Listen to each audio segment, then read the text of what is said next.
Nueva jornada del ISE 2024 aquí en la Fira de Barcelona y hoy tenemos la satisfacción de que nos acompañen auténticas leyendas de las cosas que hacen en la vida, que han hecho y que harán. Con el presidente de la Fundación Impulsa Talentum, Bru Recolons. Bru, ¿qué tal? Muy bien. Gracias por organizar esta mesa, que la verdad a mí se me pone la piel de gallina por saludar a dos, si me permiten la palabra, monstruos de lo que están haciendo. Monstruos en el buen sentido, claro. Marc Morillas, que es el Chief Executive Officer, la persona, el alma de este diseño gráfico de Morillas que echa adelante y que ha ganado este premio Talentum. Bienvenido y muchas gracias por acompañarnos. Yo no sé cómo presentar a un mito, a una persona que lo ha hecho todo en publicidad alrededor del mundo, que sale de aquí, de Barcelona, de Cataluña, de España y que ha llegado a todas partes, que ha servido para que todos aprendamos tantas cosas. Señor Lluís Bassat, gracias por acompañarnos. Muchas gracias. Es un honor tenerlo aquí entre nosotros para conversar sobre la vida, sobre el diseño gráfico, sobre el audiovisual y sobre tantas cosas que queremos conversar con usted. El honor es mío, pero me puedes llamar de tú, ¿eh? Pues venga, a partir de ahora me atrevo. Pero claro, a los mitos primero hay que preguntarles estas cosas. Bueno, si me permitís, vamos a empezar con el premiado, con Marc Morillas. Enhorabuena por el Muchas premio. gracias. Estamos Gracias. contentos de que nos puedas hablar de diseño gráfico, de lo que estáis haciendo, de cuál es, hacia dónde vamos en términos de diseño gráfico y a partir de aquí también de inteligencia artificial y de tantas cosas. Pero dinos, ahora mismo, ¿qué proyectos tienes entre manos y cómo ves el sector en este momento? Bueno, la verdad es que proyectos tenemos unos cuantos porque al final pues, tenemos la suerte de poder trabajar por todo el mundo y la verdad es que pues, nosotros hacemos unos 350 proyectos al año y vemos de todo, ¿no? De todos los sectores, de todas las organizaciones, de todas las empresas y es un honor, ¿no? Yo diría que estamos en un momento de cambio. Al final yo tengo la suerte de ser la tercera generación de una familia que se ha dedicado durante mucho tiempo a temas de diseño y la verdad es que el sector siempre está en un momento de cambio, ¿no? Cuando escucho a mi padre hablar de cómo mi abuelo reaccionaba con la introducción de los primeros Paralex, el cambio que esto generó, pues reconozco cosas que están pasando ahora, ¿no? Yo creo que estamos en un buen momento, soy muy optimista, sobre todo para el diseño español. Creo que el país está en un momento fantástico, creo que por primera vez en el mundo se nos está reconociendo y nuestra voluntad es empujar precisamente esto, ¿no? Darle a nuestro país el reconocimiento que se merece, trabajar para las mejores marcas del mundo y lograr que Barcelona siga estando en el top 10 de ciudades más creativas del mundo. Y desde que echaste adelante el proyecto en tus inicios, ahora, ¿has notado muchos cambios? ¿Qué ha cambiado en esencia? ¿Cuáles son las cosas que crees que hay que fijarse para entender dónde estamos? Bueno, yo creo que hay un ingrediente principal que es la incertidumbre, ¿no? Yo creo que vivimos en una época de incertidumbre máxima. Seguramente si le pregunto a Lluís, que tiene muchísima más experiencia que yo, me dirá que esto es la constante a lo largo de la historia y de la vida, ¿no? Sí que es verdad que quizá nosotros tenemos en el recuerdo cómo nos afectó la pandemia, ¿no? Que al final al sector pues esto sí que fue un elemento que quizá pues, ha generado cierta turbulencia, ¿no? Yo creo que el segundo ingrediente es la tecnología. La tecnología está infiriendo un cambio radical en la velocidad de cómo hacemos las cosas. Pensad que nosotros somos una industria que es eminentemente humanista, es decir, la creatividad sigue siendo un elemento que sigue estando en manos de las personas, pero por contra todos nuestros clientes la tecnología les ha afectado muchísimo, están haciendo las cosas mucho más rápido y nosotros somos una industria que se había quedado para atrás porque al final pues dependíamos todavía de las personas. Yo creo que la tecnología ha llegado para cambiar esto, nos ha permitido acelerar todos nuestros procesos y aproximarnos a la creatividad desde una perspectiva un poquito distinta, ¿no? Pero insisto, soy optimista, yo creo que es un buen tema. Ahora vamos a la tecnología y a inteligencia artificial y estas cosas, pero Luis, ahora se habla de esto, inteligencia artificial, cómo nos cambia. Hablábamos antes de empezar de que hay gente que a esto le asusta, otra, Marc me parece que nos va a decir que no, ¿por qué? Hay que abrazar lo que viene. Mirando atrás y con la perspectiva del tiempo, ¿cuál era la inteligencia artificial de los años, no sé, 80, 90, o qué pasaba entonces, en qué os fijabais? Lo más importante que pasó en los años 70 fue la aparición de la televisión en España como un medio de comunicación muy importante. Y la verdad es que aquí había excelentes agencias de publicidad, excelentes comunicadores, excelentes diseñadores, pero nadie sabía hacer televisión. Y yo pensé que había que aprender. Y llegué a un acuerdo con Ogilvy, con los que después me asocié, para que me dejaran ir ahí a aprender a hacer televisión. Y del año 75 al 80 fui 12 veces a Nueva York, periodos de un mes y medio cada vez, para aprender a hacer televisión. Y realmente es que era un medio diferente, pero es que ahora con Internet pasa exactamente lo mismo. Yo tengo un montón de amigos en el sector de la comunicación y algunos de ellos dicen, bueno, esto no sustituirá nunca a la televisión, como entonces decían, la televisión no sustituirá nunca a la prensa.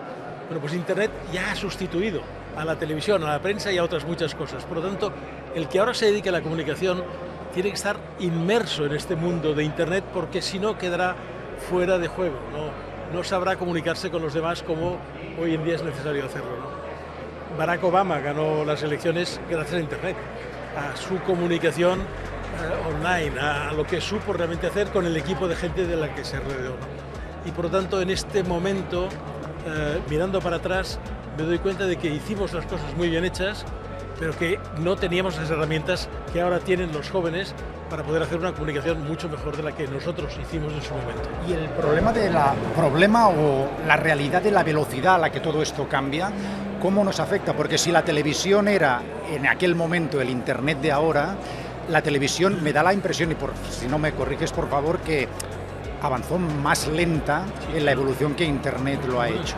Y lo que venga después de Internet, la inteligencia artificial, aún irá más deprisa, todo va más deprisa cada vez. Lo de ahora es sorprendente, porque ha hecho que millones de personas en la humanidad se informen sin leer un periódico, sin ver la tele, sin nada más que entrar en su teléfono móvil y leer allá, o escuchar allá, o ver allá aquello que les interesa, ¿no? A mí me sorprende que mis nietos saben de la actualidad mundial tanto como yo, que leo 2 periódicos diarios, escucho la radio, veo la televisión, saben tanto como yo y ni escuchan la radio ni ven la tele más que lo que les interesa y no leen periódicos en papel, sí, los leen en digital. ¿Por qué? ¿Cómo lo hacen? Bueno, pues tienen otras maneras de hacerlo, pero es que tienen otras maneras de pensar, ya no solo otras maneras de informarse, otras maneras de pensar. Cuando buscas cualquier cosa, cuando yo buscaba cualquier cosa, me iba a la enciclopedia Espasa. Hoy es obvio que ni yo voy a la enciclopedia Espasa, ni mis nietos. Pero es que incluso las personas hablamos de una forma diferente. ¿No habéis observado que alguien te está explicando algo y si tú no lo entiendes a la primera, cogen su teléfono y te enseñan una foto y dicen, esto es lo que te quiero decir, ¿no? Es decir, la gente ya se está ayudando de elementos visuales para su propia comunicación personal, para su propio lenguaje, ¿no? Y esto es sorprendente y esto cambia absolutamente la forma de comunicarse en el mundo. Marc, me parece fascinante lo que nos cuenta Luis, porque la gente de la calle sube contenidos a la red y se convierte en su propia marca. Esto pasa en diseño gráfico, es decir, hay un riesgo en que no profesionales, utilizando inteligencia artificial o cualquier instrumento que les permita llegar al mundo, os puente, es decir, que los profesionales tengáis un reto también ante estas situaciones, o es algo que nos preocupa especialmente? No nos preocupa especialmente porque el intrusismo es siempre algo que ha habido históricamente en el sector, porque muchas veces nos ponemos a pensar en el diseño como una herramienta puramente funcional, ¿no? Y detrás del diseño hay todo un proceso creativo que no es tan fácil dominar. Yo creo que el diseño es una disciplina, hay buen diseño, hay mal diseño, y el buen diseño cumple con unos preceptos muy claros que se han estudiado y perfeccionado a lo largo de los años, ¿no? Yo creo que sí que es verdad que al existir más herramientas que habilitan a las personas a crear cosas, pues evidentemente el diseño también se democratiza de alguna manera, ¿no? Y me parece bien porque al final pues permite a la gente tener nuevas herramientas de comunicación, lo cual a su vez permite romper ciertas barreras, lo cual no significa que este diseño pues se pueda utilizar con según qué fines, ¿no? Yo siempre he pensado que el diseño es una herramienta estratégica para las compañías, para construir negocio y para poder progresar, y evidentemente este diseño pues tiene ciertos requerimientos que un diseño pues más del día a día quizá no tenga. ¿Y crees que las compañías valoran suficientemente el trabajo que los diseñadores hacéis y el peso específico que tiene vuestro trabajo dentro del know-how empresarial y del talento interno, que esto me llevará a hablar con Bru enseguida?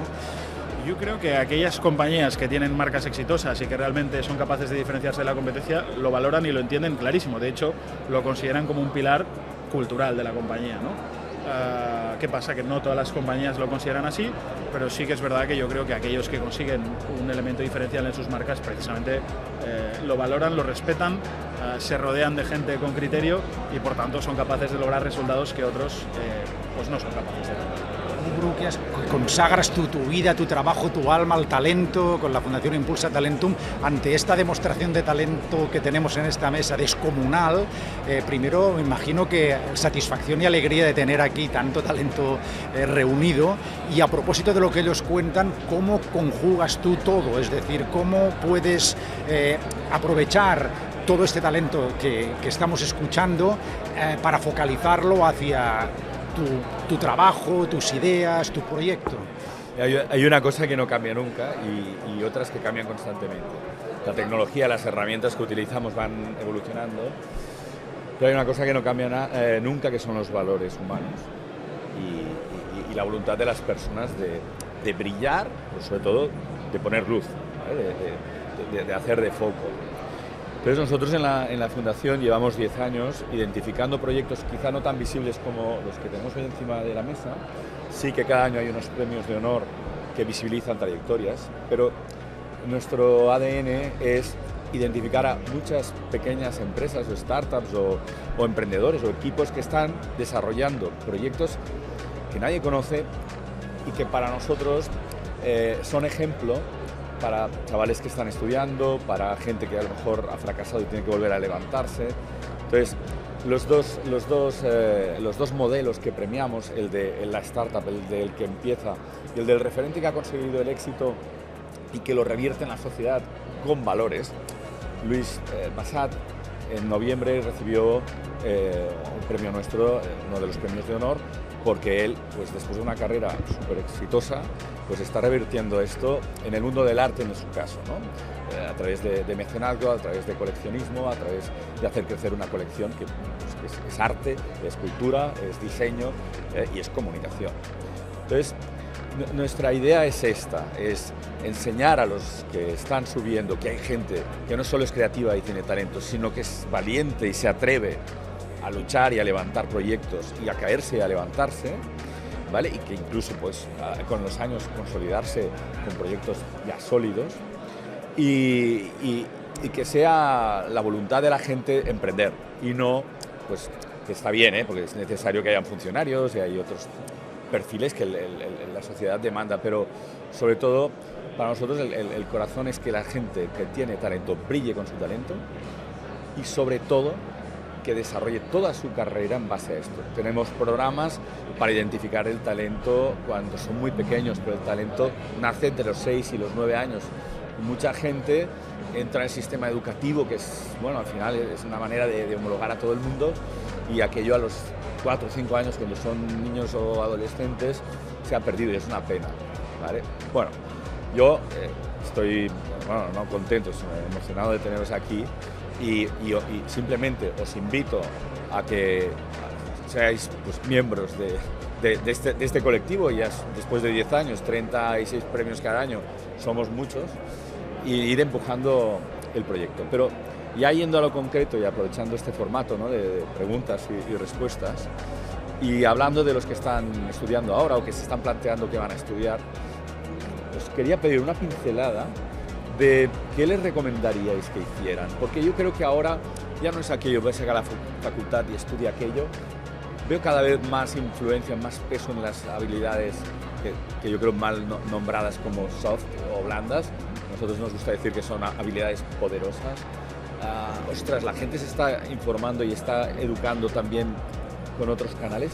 ¿Qué le recomendarías a un chaval que va a hacer publicidad o que va a hacer diseño? ¿Cuáles serían vuestros consejos? Bueno, yo les aconsejaría que se hicieran buenos profesionales, que aprendan la profesión, que esto es más que un oficio, es una profesión. Y una profesión que requiere un montón de conocimientos del ser humano, de psicología, de sociología, de saber cómo reaccionan las masas. Hoy si algún defecto tiene esta velocidad en la que estamos y este mundo tan rápido, es la banalización de la comunicación. Es decir, cualquiera hoy a través de Internet puede hacer una campaña de comunicación sin saber demasiado de comunicación. Un influencer está recomendando un producto sin saber si lo que dice del producto es adecuado o no es adecuado para la audiencia que recibe. Hay aplicaciones que te enseñan cómo dibujar e incluso cómo hacer marcas. O sea, diseñe usted su propia marca. Bueno, yo me pongo de los nervios cuando veo que se banaliza todo esto. No he visto nunca una app que diga aprenda usted cómo curar la gripe. O sea, los médicos tienen como un respeto mucho mayor de la profesión y a nadie se le ocurriría hacer apps aprenda en 2 semanas cómo curar la ictericia, ¿no? Pues no, esto no se explica. ¿Por qué se explica en 2 semanas? O porque hay cursillos en 2 semanas para diseñar marcas, para hacer campañas de comunicación, para...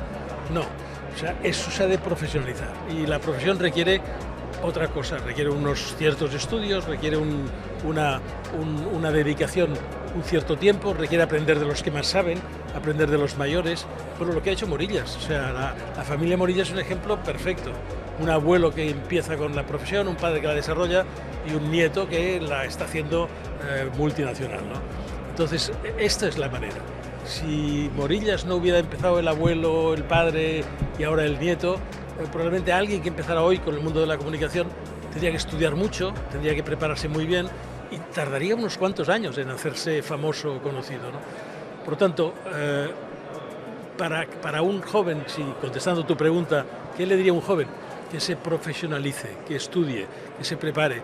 Hoy en día no es suficiente acabar una carrera, hay que saber idiomas. Si tú no sabes inglés, estás perdido en este mundo de la comunicación. Si tú no sabes informática, estás perdido en este mundo de la comunicación.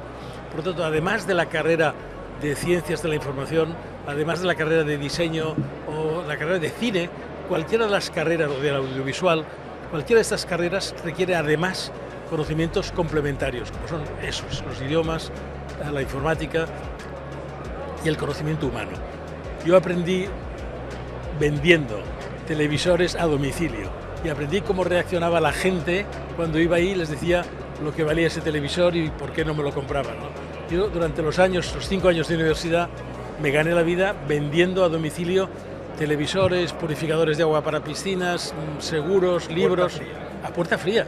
Y aprendí mucho de la comunicación, y aprendí mucho de la gente, aprendí mucho de por qué la gente te dice que sí o te dice que no. Todavía ahora, que ya estoy retirado de la primera línea de la comunicación, cuando voy a comprar con mi mujer y mientras ella va comprando, yo escucho qué hace la gente a la hora de comprar. Y me doy cuenta de que la gente toma unas decisiones que te sorprenden. No hace mucho, en un supermercado, una señora compra unos yogures de la marca del supermercado. Y había un investigador de mercado junto a ella que le pregunta, ¿usted siempre ha comprado estos yogures? Y la señora le dice, no, yo no. Yo antes compraba Danone, pero ahora compro estos yogures. Dice, ¿por qué? Dice, porque hay crisis. Y el señor le pregunta, ¿y a usted la crisis le ha afectado directamente? ¿Usted cobra menos pensión de lo que cobraba antes? No, yo cobro lo mismo, pero como hay crisis, ahora compro estos otros yogures. Bueno, pues eso es lo que hay que saber, eso es lo que hay que conocer, cómo la crisis puede influir incluso en gente que no le ha afectado directamente la crisis, pero cómo la situación psicológica del mundo te afecta a tomar decisiones que a lo mejor no tomarías en otras circunstancias. Estaba ahorrando por si acaso. Sí, sí. ¿No? Claro. Bueno, yo les diría, un poco puedo diferir con Luis, que yo creo que, vamos, la explicación más que completa, ¿no? Yo añadiría una cosa que es quizá no dar la espalda a la cultura, es decir, creo que la banalización nos está amorrando al morbo del titular fácil y estamos dando la espalda a la cultura, entre ellos a grandes disciplinas para mí humanistas e importantes como la filosofía, como el arte, como la historia y la arquitectura, es decir, nos dejamos impresionar por lo que brilla y cada vez más nos alejamos de lo que realmente nos ha llevado hasta aquí, ¿no? Que es la inteligencia humana más pura. Entonces, para mí, la cultura es un elemento clave, ¿no? Yo siempre que doy clases en la universidad pública, lo primero que les pregunto es, a ver, ¿cuál es el último museo en el que habéis estado en los últimos 3 meses y si habéis estado en un museo? Y contarme un poquito más, ¿no? La respuesta es nadie. Y esto a mí me entristece porque creo que como especie estamos perdiendo la capacidad que los franceses creo que lo llevan a su educación, que es el compromiso con el concepto y el entender el tener la capacidad de abstraerse y tener criterio para valorar si algo que nos están diciendo es verdad. Por tanto, intentar entrenar el criterio a través de la cultura, yo creo que esto nos hace más fuertes, nos hace más independientes, y por tanto yo creo que esto es un elemento clave para tener una carrera profesional exitosa, ¿no? Lo siguiente que les diría, yo creo que las habilidades sociales para mí son muy importantes, ¿no? Tarde o temprano le vas a tener que vender algo a alguien, eso es así. Lideres una compañía, seas autónomo, seas empleado de una multinacional y se lo tengas que vender a tu jefe, pero tarde o temprano le vas a tener que vender algo a alguien, ¿no? Yo me acuerdo cuando en 2016 llegó a Morillas, a la compañía familiar, y lo primero, yo venía de montar una startup de marketing digital y de atravesar el desierto, ¿eh? No vendía puerta a puerta, pero sí vendía puerta fría y vendía proyectos y era un pipiolo y evidentemente no tenía ni canas y nadie confiaba en mí, ¿no? Entonces lo primero que le pregunté a Luis, a mi padre, cuando llega a Morillas, oye, pero ¿aquí quién vende? Aquí no vendemos, aquí nos compran. ¿Cómo que nos compran? Sí, aquí suena el teléfono, somos Morillas, somos el top 1 y aquí suena el teléfono. ¿Y el día que nos suene qué haremos? Pues ya veremos. No, yo no puedo dormir con esta incertidumbre. Vamos a montar un equipo de ventas y vamos a intentar reinventar una industria que más es muy, es muy lejana a las técnicas del management, por así decirlo, moderno, ¿no? Pero bueno, para mí esto forma parte de una de las claves del éxito de Morillas, ¿no? Es decir, entender que hagamos lo que hagamos, en nuestro caso diseño, en otro caso pues servicios de la comunicación o bolígrafos. Tarde o temprano le vas a tener que vender algo a alguien, por tanto las habilidades sociales, saber escuchar lo que no se dice, saber ver lo que no se ve y saber identificar aquellas cosas que con el lenguaje común no se pueden identificar, yo creo que también te van a ayudar a construir una carrera exitosa, ¿no? Y lo tercero que diría, para mí también es muy importante, es en general la cultura del respeto, ¿no? Respetar las profesiones, respetar el tiempo, la importancia del tiempo en el crecimiento personal. Nos están amorrando al tiene que ser hoy y tiene que ser ahora. No se aprende una profesión ahora, no porque pues, evidentemente hay que cometer una serie de errores, hay que trabajar para una serie de clientes para entender que sí y que no. El factor tiempo yo creo que es clave, ¿no? Por tanto, el respeto al factor tiempo, el respeto a uno mismo, el respeto a la profesión que escojas, yo creo que también es clave. Les falta conocer a Homero y el viaje a Ítaca, ¿no? Que al final lo importante es el camino, ¿no? Sí. Llegar, ¿sabes? Dónde llegarás, ni cuándo, ni...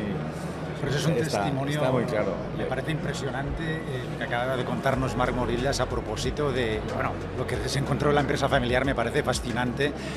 Y cómo vemos cómo las generaciones van evolucionando en desarrollar sus negocios y ser capaces de tener éxito en cada disciplina. Desde ese punto de vista, impresionante. Una de las cosas que nos obsesionan en la fundación es que casi todos los sectores nos encontramos que sus líderes nos dicen que su principal punto de dolor, es atraer ese talento y fidelizarlo. Bueno, ellos dicen retenerlo, que yo les digo, no digáis esto, porque retener el talento es imposible, es como poner puertas al campo. Al talento lo seduces, lo alías, lo haces... En el caso de vuestro sector, yo creo que quizás lo tenéis un poco más fácil porque es un sector atractivo, es un sector que luce, ¿no? O también tenéis el problema de atraer y fidelizar talento.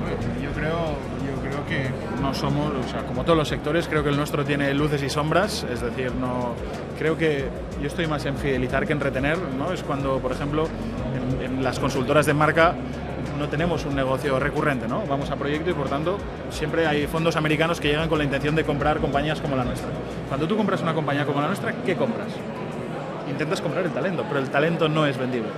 Si tienes a una persona que es responsable de ese negocio y al día 2 de comprarla se te va, ese negocio, en nuestro caso, desaparece. Por tanto, yo creo que sí que es verdad que tenemos la suerte que es un negocio que nos permite ver muchas cosas diferentes cada día y yo creo que para mí es uno de los principales atractivos, ¿no? En vez de estar enfocados en un monoproyecto, hoy toca pues papel de váter, mañana toca lujo y pasado mañana toca gran consumo, ¿no? Y cada sector con sus recetas, con sus dificultades y por tanto esto es una riqueza.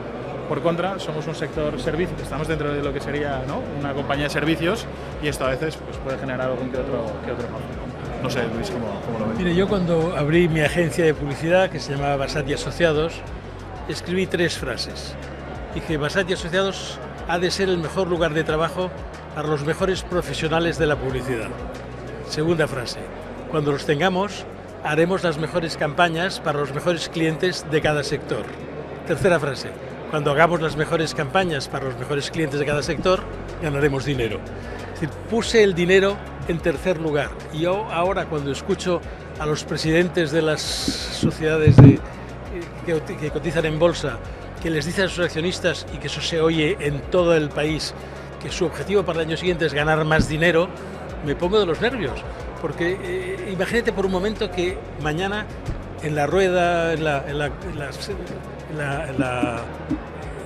reunión de accionistas de la Clínica Quirón, si el presidente de la Clínica Quirón dijera: mi objetivo para el año próximo es ganar más dinero, yo me voy a otra clínica, porque ya sé que reducirán los médicos, reducirán las enfermeras, pondrán unas gasas peores, las tiritas se despegarán.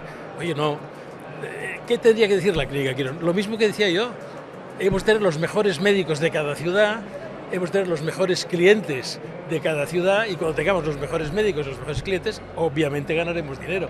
Pero eso viene en tercer lugar, ¿no? Y la gente sigue pensando, los presidentes de muchas compañías siguen pensando que su único objetivo es ganar dinero el año próximo. Eso, al final, de acuerdo, pero es el tercer objetivo, nunca puede ser el primero, ¿no? Sí, yo creo que se banaliza visión, misión, propósito, porque quieres darle la alegría al accionista de que va a ganar dinero, cuando en realidad el motor de toda la actividad, el foco, pasa por esa visión, esa misión y sobre todo por el talento. No sé, es mi... Sí, yo estoy de acuerdo con una cosa. Al final Luis tiene muchas más anécdotas que yo, pero hay una en la que yo creo que coincidimos, ¿no? Que es cuando hicimos el relevo generacional en Morillas.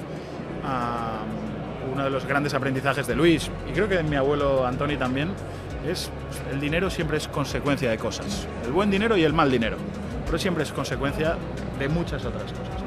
Por tanto, me dijo mi padre: si vas a perseguir el dinero, más vale que no empecemos, porque seguro que ya construimos el fin de la compañía, por tanto mejor salir a venderla y disfrutar del dinero, ¿no? Pero si tu objetivo es mantener, ostras, el legado familiar, la pureza del concepto, la importancia de la profesión, defenderla aquí y afuera, quizá algún día el dinero llegue, ¿no? Y es verdad que en Morillas, nuestra frase es lo que escribimos, ¿no? Apunta a la luna, que es algo que siempre nos ha preocupado, ¿no? Tú apunta alto, que si nos quedamos a la mitad estaremos también quizá más arriba de lo que imagináramos, ¿no? O sea, somos ambiciosos, ¿no? Y queremos ser la compañía española más reputada en el mundo y que sea capaz de defender el diseño español al nivel que se merece. ¿Y llegaremos o no? Y a lo mejor esto no trae dinero y nos trae más disgustos que buenas noticias, ¿no? Pero yo creo que el dinero siempre es consecuencia de él. No podemos poner el dinero como un objetivo, porque el dinero viene y va en función de lo bueno que seas y de lo bien que lo hagas, ¿no? Bueno, me parece que es una lección de vida lo que acabamos de escuchar, que es un epitafio perfecto para esta conversación que hemos tenido con Marc Morillas, Premi Talent y de la Fundación Impulsa Talentum, que estamos muy contentos de que puedas estar aquí con nosotros. Muchas gracias, buen trabajo, muchos ánimos, adelante. Luis Bassat, un honor. Saber, entender, conocer, forma parte de escuchar a los mejores, y usted es el mejor. Gracias por el liderazgo, por tantas lecciones de vida que nos ha traído, y hasta la próxima ocasión. Gracias. Luz Recolons, gracias por hacerlo posible en este marco incomparable del ISE 2024, la Feria del Audiovisual, que estamos aunando diseño gráfico, publicidad, talento. Me parece maravilloso. Gracias y hasta la próxima. Hasta siempre. Muchas gracias.